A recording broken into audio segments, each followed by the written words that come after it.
This is Joe from YoChicago.com. I'm headed to a terrific Lakeview East location just west of Lakeshore Drive and just east of Broadway to tour one of the apartments at Grace Shores. I'm in the foyer of apartment 548, a studio, where there's a wide closet off to the left as you enter.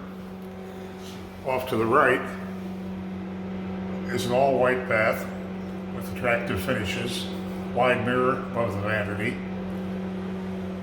Look at hardwood oak flooring that extends throughout the apartment. There's an efficient kitchen, galley style, off to the right as you continue into the apartment, with a 4-burner gas range. Cabinetry up above.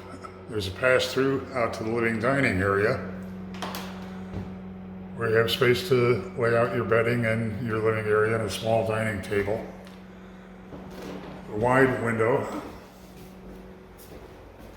through the wall air conditioner, which is something you're not always going to find in studio apartments in Lakeview. The apartment is bright.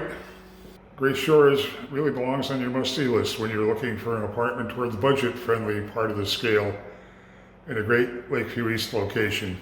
Head to the building's website to see floor plans and near real-time rent and availability info.